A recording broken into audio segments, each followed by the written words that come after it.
Hola, ¿qué tal? ¿Cómo están? Acá estamos en Villa Elisa con Romina Bernás. Hola, Romina. Este es el segundo encuentro ya que tenemos acá en Villa Elisa. Nuevamente acá en el Hotel San Martín. Y bueno, la idea hoy es hablar de quizás extendernos un poquito más acerca de lo que hablamos o profundizar un poquito de lo que hablamos en el encuentro anterior y bueno, y charlar un poquito acerca de algunos desarrollos que vos estás desarrollando en este momento. Se está hablando bastante de un tema en particular del cual yo no tengo casi información y bueno, estaría bueno que hablemos de eso, y es de las antenas biológicas no vivas.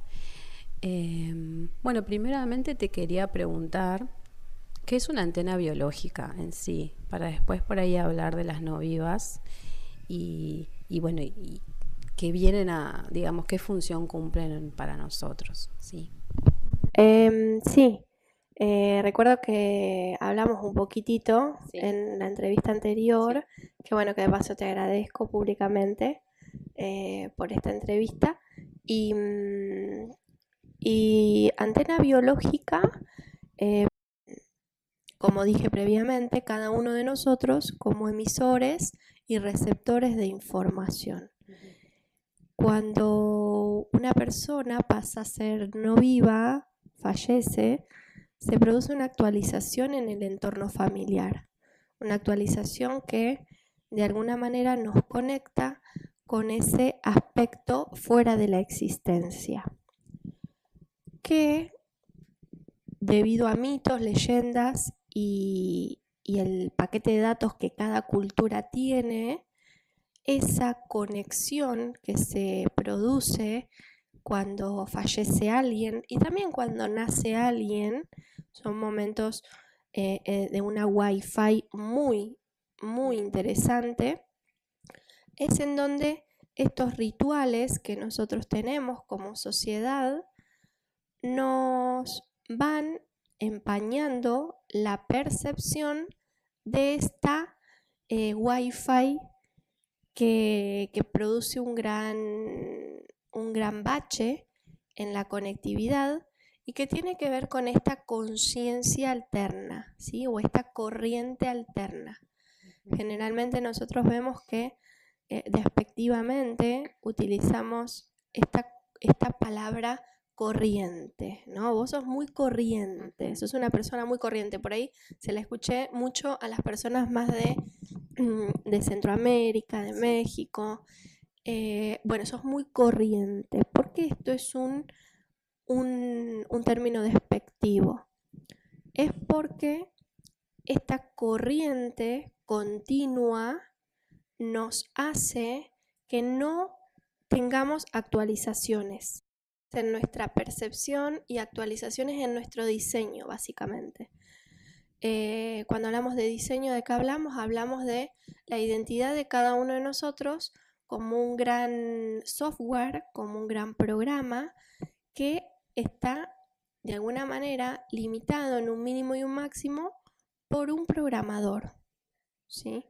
Cuando hablamos de programador, hablamos de un programa puerta, ¿no? Porque la palabra programador tiene a esta door, ¿no? Y implícita tiene, si bien se le puede agregar una O más para hablar en inglés, me interesa mucho hablar de estos programas puerta en todos los procesos, por ejemplo, de antenas biológicas no vivas, que está también enganchado a lógica de clan familiar, ¿sí? Porque nosotros tomamos a la muerte como la tomamos por cómo la tomó nuestra familia y porque desde muy pequeños nos dijeron que morimos, ¿sí?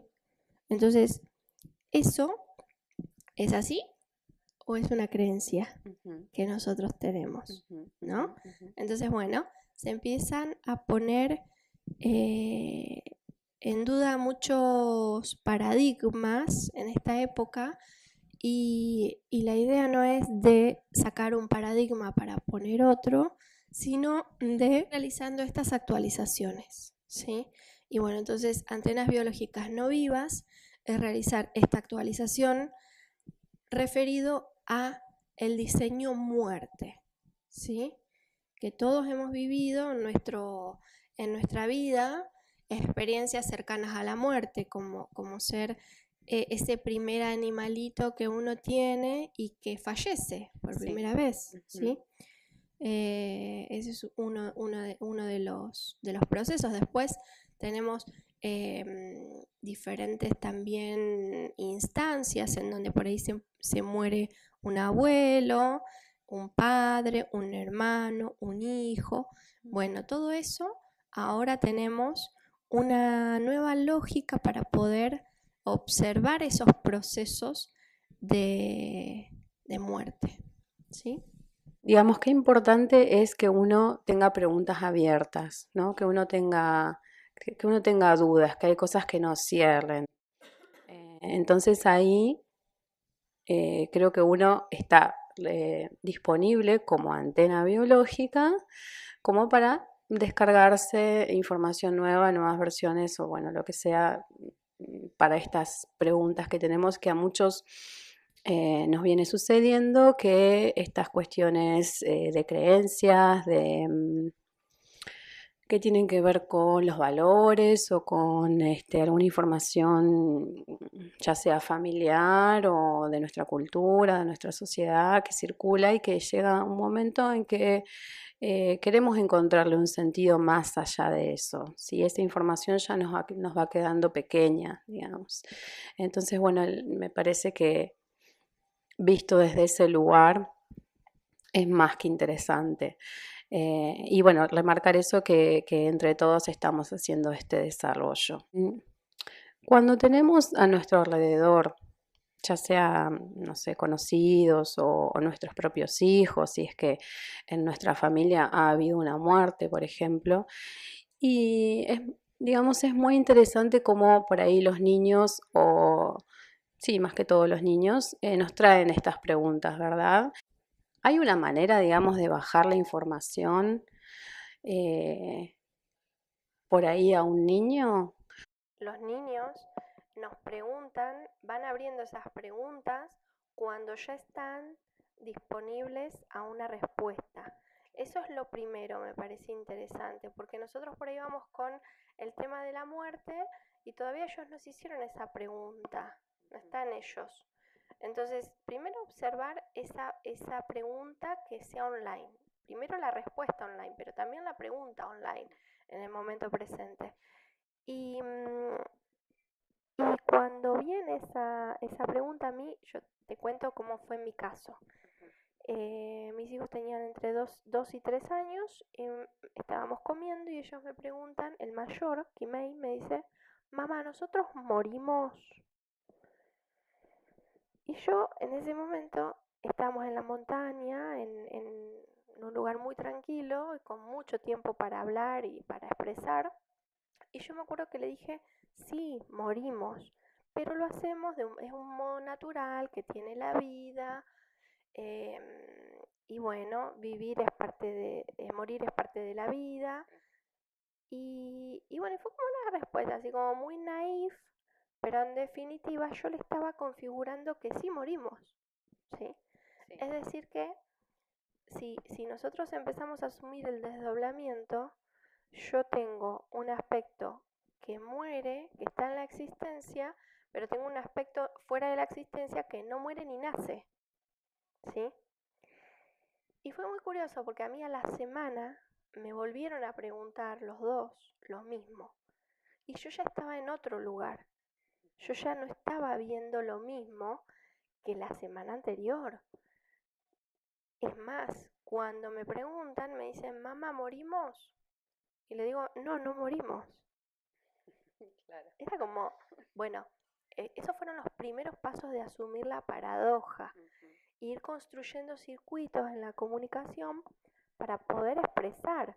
Porque otra cosa que veo por ahí en los papás es que se encuentran con muchas fricciones a la hora de entablar una nueva lógica, pero porque todavía no se han soltado lógicas previas. Claro. ¿Sí? Sí, sí. Entonces, es como que no podés cosechar si no sembraste. Sí. ¿Sí?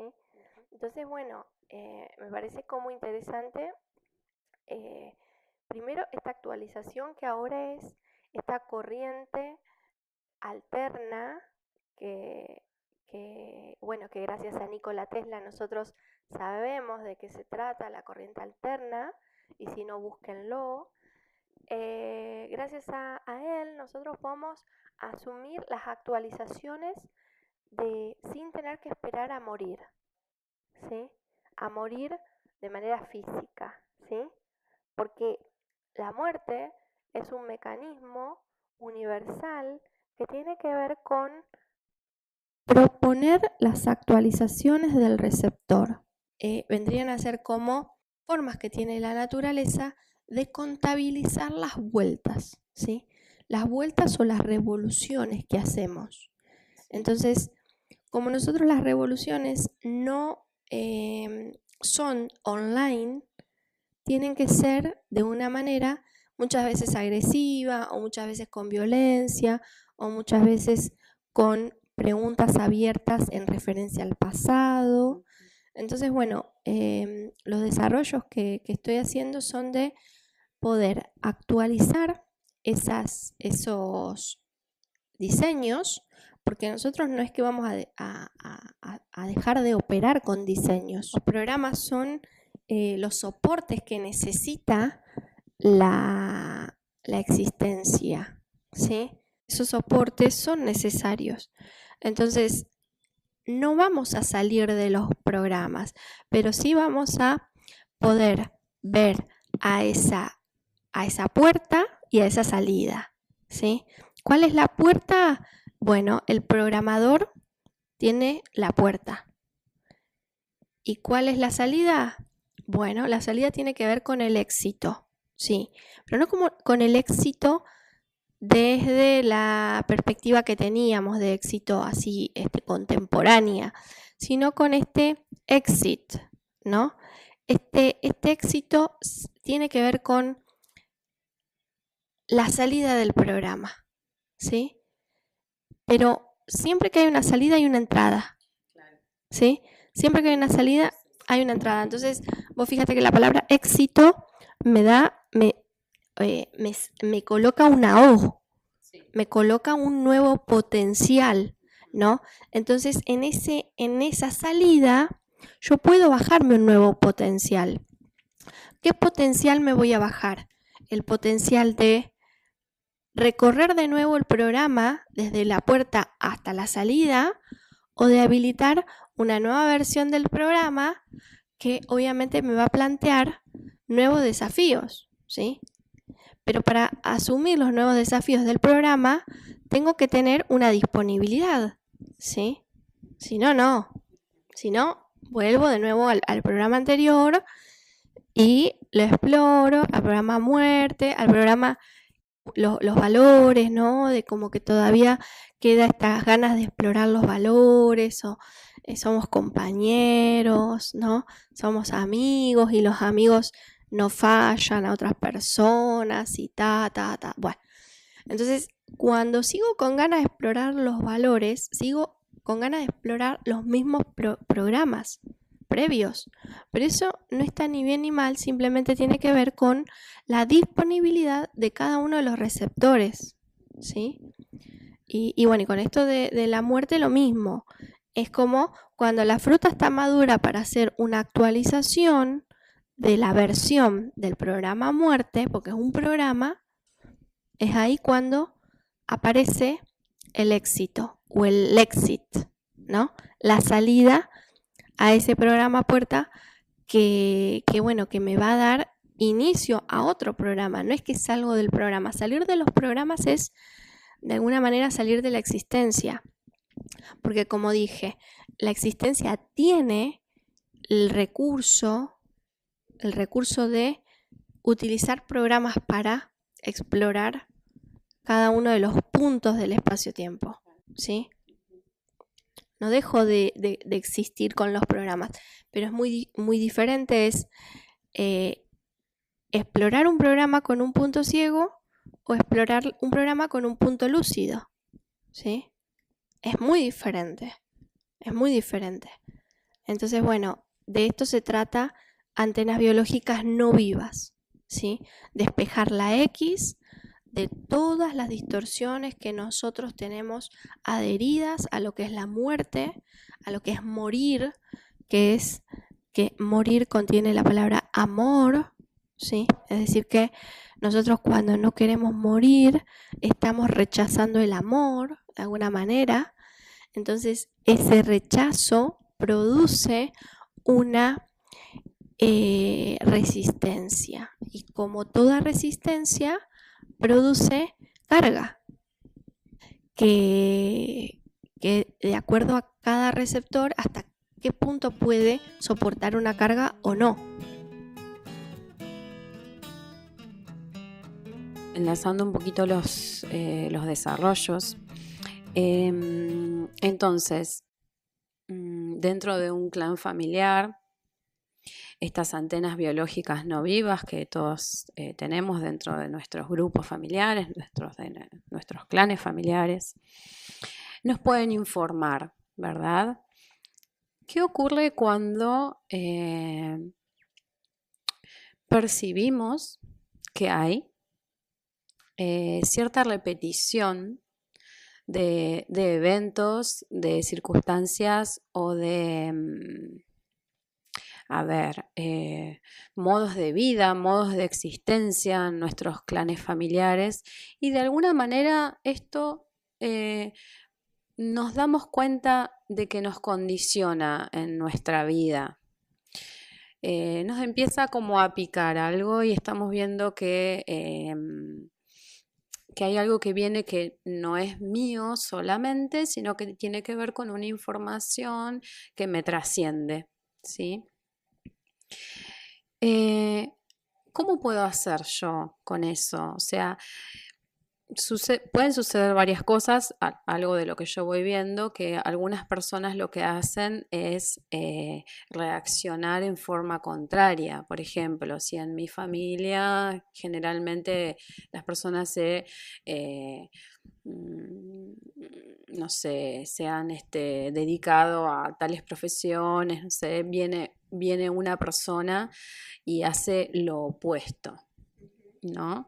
Y eso para la persona que encarna este rol de hacer lo opuesto, en cierto momento eso es hasta una cuestión de orgullo, digamos, como que es algo bien visto. Pero llega un momento en que ya eso, esa etapa ya pasa y queremos ver un poquito más allá. O sea, a ver, ¿qué podemos empezar a prestar atención como para ver qué nos está operando más allá de nosotros, pero que tiene que ver con, por ahí, nuestro grupo familiar o nuestro clan familiar?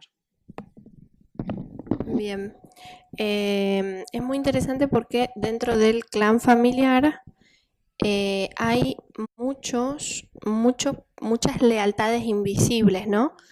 Estas lealtades pueden estar siendo en modo sumisión o en modo rebelión, claro. ¿Sí? Uh-huh. Los rebeldes dentro del clan familiar están muy abrochados al clan familiar, a tal punto de dejarse informar por antenas biológicas no vivas y provocar lo que son, por ejemplo, accidentes fatales en donde muere una familia entera, ¿no? Que nosotros conocemos. Eso surgió en el taller anterior, en el 1 de antenas biológicas no vivas. Surgió como muchos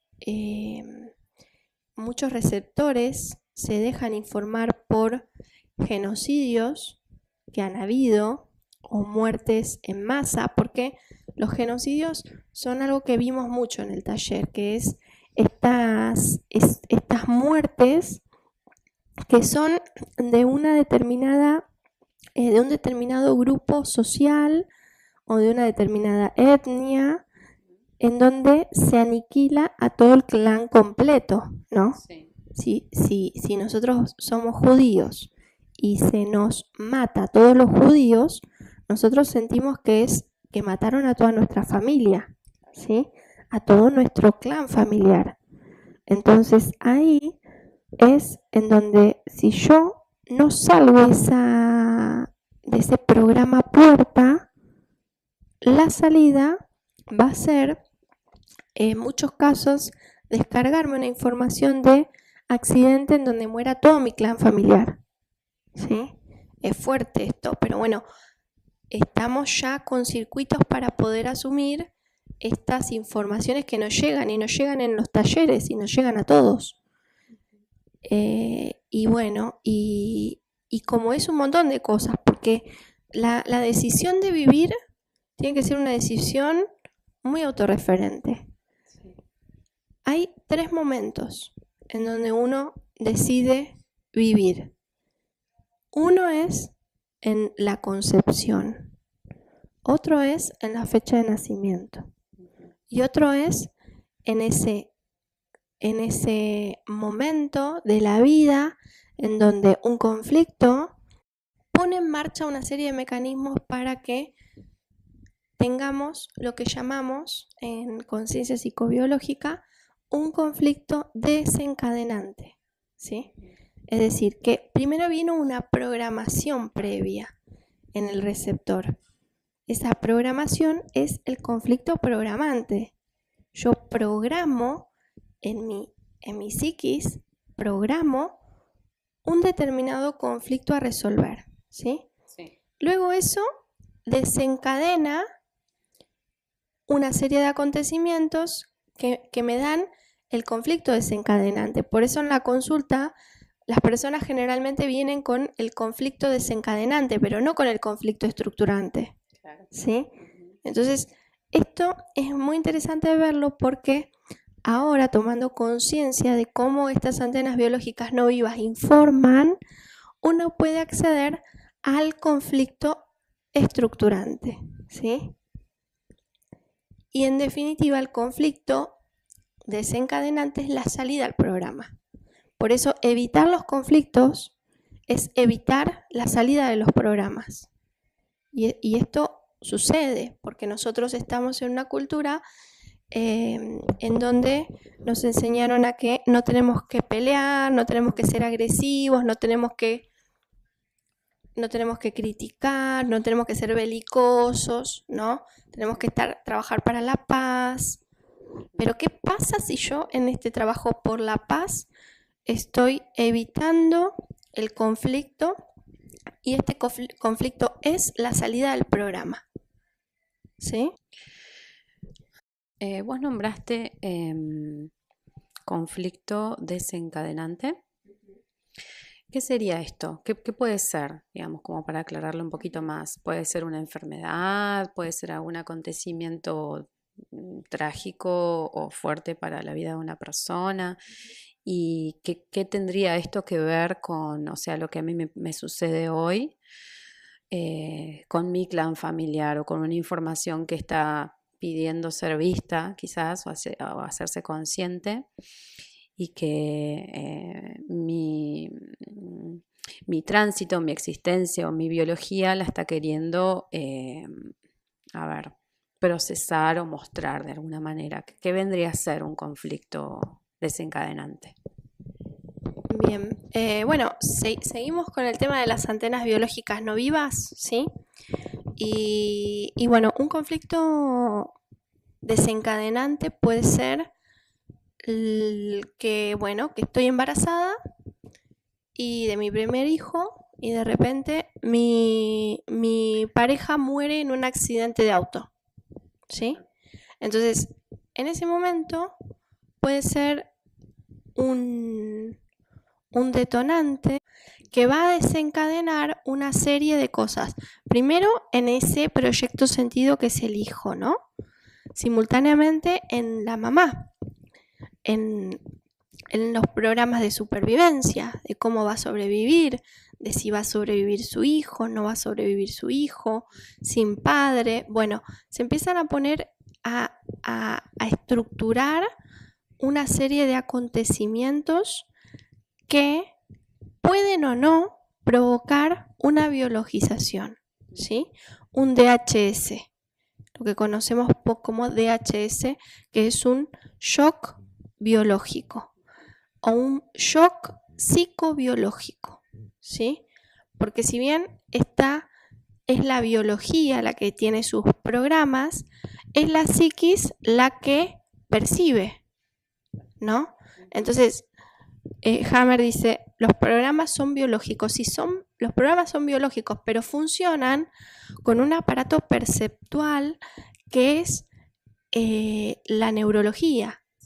Y la neurología, a su vez, funciona con un aparato psicológico, que eso lo vemos también en el taller de las antenas biológicas no vivas. Vemos los desdoblamientos que se fueron secuenciando en un desdoblamiento geológico, en un desdoblamiento biológico, en un desdoblamiento psicológico y luego en un desdoblamiento cultural, para dar un resultado, ¿sí? Un resultado de que nosotros hoy en el año 2017 percibamos que la vida comienza y termina, ¿sí? Esa biología es como ciega en un punto.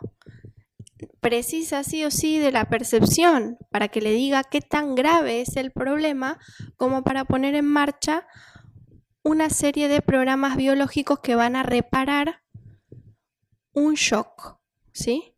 En este caso, el cáncer es un programa biológico que viene a reparar un shock vivido en silencio y en soledad, ¿sí? Pero para que yo viva este shock, que vendría a ser el conflicto desencadenante, tiene que haber un conflicto estructurante, ¿sí? Entonces es ahí en donde nosotros vemos como el lado A y el lado B del mismo conflicto, ¿sí? Y dentro de antenas biológicas no vivas está embuido de muchísimo conflicto estructurante, ¿sí?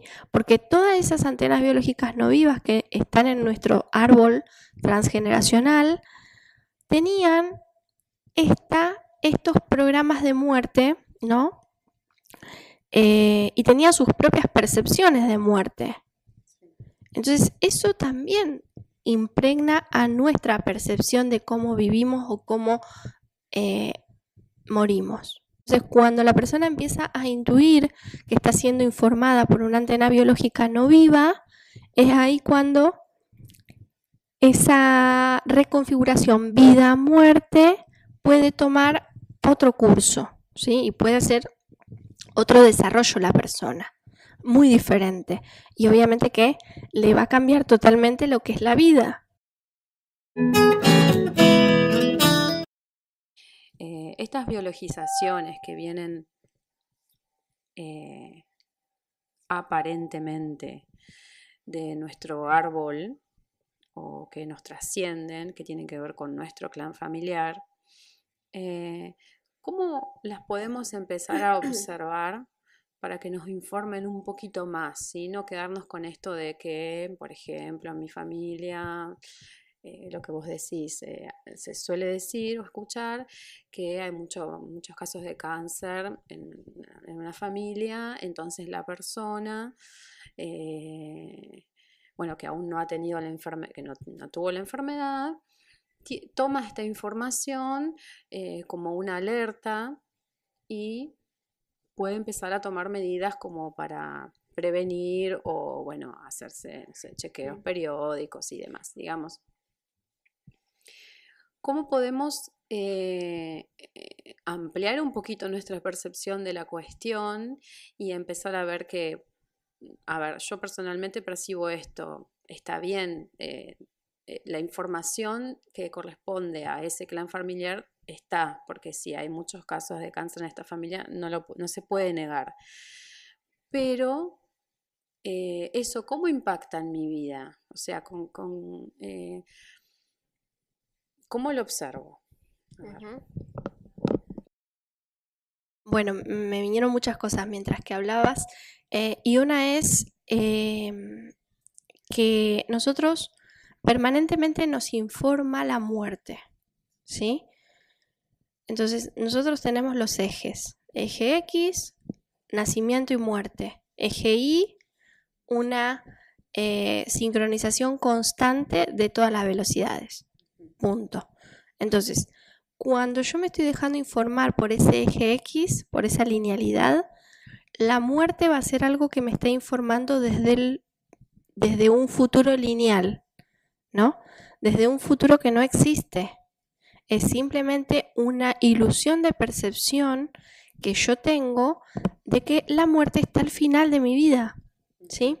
Entonces, es ahí en donde yo tengo que recalibrar con un barómetro mi percepción de la vida y de la muerte para que todos esos acontecimientos que existen ya en el árbol transgeneracional, no solamente biologizaciones de cáncer, sino también muertes en terremotos, muertes en catástrofes, genocidios,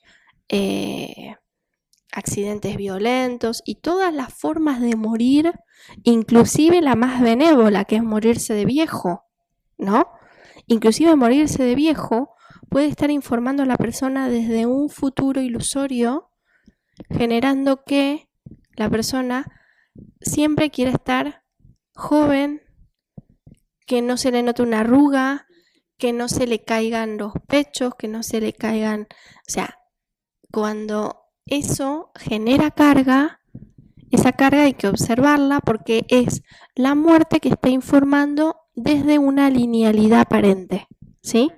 Y ahí es muy probable que yo, por fidelidad a ese clan, me descargue ese paquete de datos que incluye un deceso determinado, ¿sí?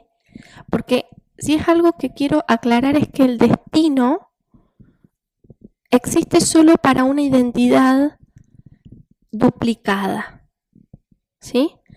Para una persona que ha duplicado un programa de otra antena biológica del clan familiar y no lo sabe y no lo asume, ¿sí? Entonces va a tener un destino esa persona. Pero acá no se trata de destino, se trata de futuro, ¿sí? Y futuro ocurre en este instante. Si nosotros vemos la calculadora, por ejemplo, y vemos el futuro como en un 369, ¿no? El futuro, el plano mental, como está el futuro, nos da la percepción de que puede o de que tiene el potencial de ver cómo podría llegar a ser la muerte mía. Entonces, ¿qué hace? Busca dentro de las posibilidades que tiene el diseño y dice, bueno, si abuelita murió de cáncer, yo voy a morir de cáncer. Está dentro de las posibilidades, por supuesto, pero está dentro de las posibilidades de ese diseño duplicado, de esa identidad que cree que tiene un destino la persona. Tener un destino es tener un futuro de diseño, ¿sí? En cambio, justamente eso es, la propuesta es reconfigurar ese enlace que tenemos con el presente constante y comenzar a darnos cuenta qué tan abrochado tenemos nuestro diseño del diseño muerte, ¿sí? Porque cuando nosotros nos ponemos a observar minuciosamente, como lo estamos haciendo en estos últimos talleres, aparecen muchísimas formas en que nosotros estamos dejándonos abrochar por un broche de cómo tomamos la muerte y no como tendría que ser, que sería una frase que surgió en uno de los talleres que en España, por ejemplo, no entendían la palabra broche, ¿no? Como esto, como que tenemos abrochado algo. Bueno, este broche aparece como una forma de explicar cuando todos los planos se te juntan, todas las velocidades se te juntan, se te abrochan, ¿no? Entonces ella me decía, no, acá en España le decimos pinzas. Bueno, mejor, porque con pinzas tenés que tomar la información de los muertos del árbol transgeneracional, ¿sí? Obviamente esto suena muy lindo decirlo, pero hay que hacer un proceso y la persona tiene que implicarse en asumir ese proceso como propio. Y la neurología plano 3, que tiene el comando de nuestra percepción de la realidad, en muchos casos es tan sutil que tiene que hacer un proceso de implicancia. Y para eso, bueno, los desarrollos, y bueno, y uno de los desarrollos que están en el taller es el mapa de las antenas biológicas no vivas de nuestro árbol transgeneracional. Entonces eso también nos da la lógica de cómo nos operan. Generalmente cuando le pregunto a una persona, ¿estás siendo informado por una antena biológica no viva? Automáticamente a la persona se le viene a la mente qué antena biológica no viva la está informando. Sí. Entonces recién ahí es como que inicia el proceso, ¿no? De, bien, este ruidito que tenía acá, ¿no? Ahora lo retiro, lo coloco sobre la mesa y lo puedo poner ya a observar, porque ya tengo circuitos para observarlo, porque ya vengo con un desarrollo y ya no quiero evitar más hablar de la muerte. Ya está, porque es un fenómeno que también va a ser mutado en esta grieta que estamos haciendo. Bien, Romina, vas a estar dando algunos talleres acerca de estos temas o de estos desarrollos en España, ¿verdad? Bueno, sí, los talleres van a ser en Málaga, Barcelona y Cantabria, ¿sí? En Barcelona es el último fin de semana de octubre. El último fin de semana, sábado y domingo, vamos a estar con antenas biológicas no vivas y lógica del clan familiar, ¿sí? Ahí Isabel está organizando el taller y bueno, y va a ser ahí en el centro de Barcelona. Comuníquense ahí a los teléfonos que aparecen si se quieren inscribir. Y bueno, y maravilloso porque Barcelona es 93, código telefónico, y este día en donde saqué los pasajes para Barcelona fue el día de el último atentado que hubo, en donde ya antenas biológicas no vivas empezaron a informar, ¿sí? Sí. Bueno, hay como mucho. También en el taller salió Federico García Lorca, mucho en muchas ocasiones, que también fue por esos días que fue el atentado, fue también fecha de aniversario de esa antena biológica no viva.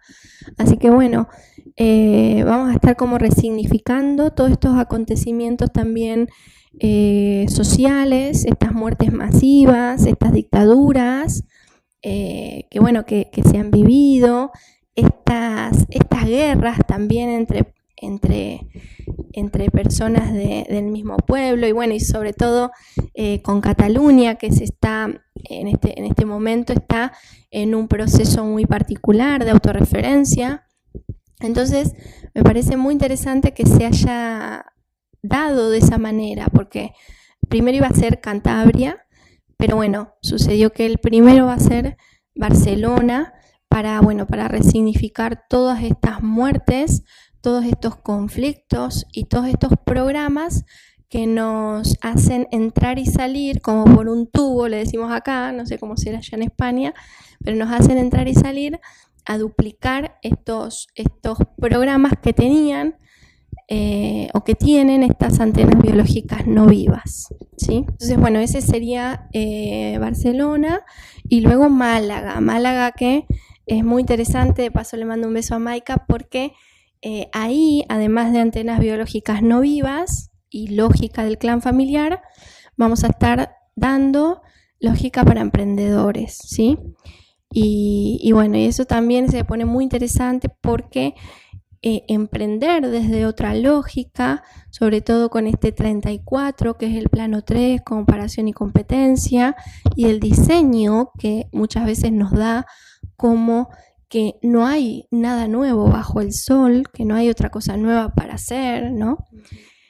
Bueno, esto lo vamos a estar redefiniendo y mutando, ¿sí? Y bueno, y luego en Cantabria, el último, va a estar también antenas biológicas no vivas y lógica del clan familiar, ¿sí?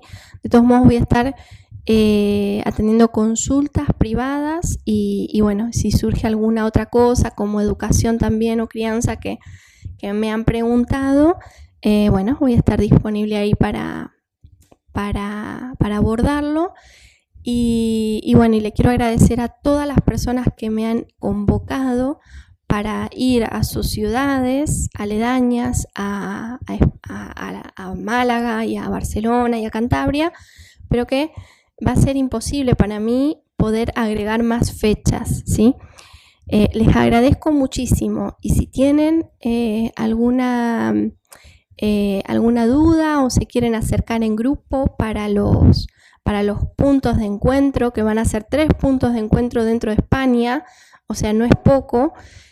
Bueno, si tienen alguna duda, bueno, quieren que veamos la forma de hacer algo online o que se puedan acercar en grupo hasta los puntos de encuentro, simplemente lo consultan ahí al mail debajo y bueno, y ahí estamos en contacto. Bueno, muy bien. Entonces, a todos aquellos interesados para los próximos talleres se pueden comunicar con Romina. Y bueno, vamos terminando acá. Te agradezco mucho, Romina, por el tiempo. Gracias acá al Hotel San Martín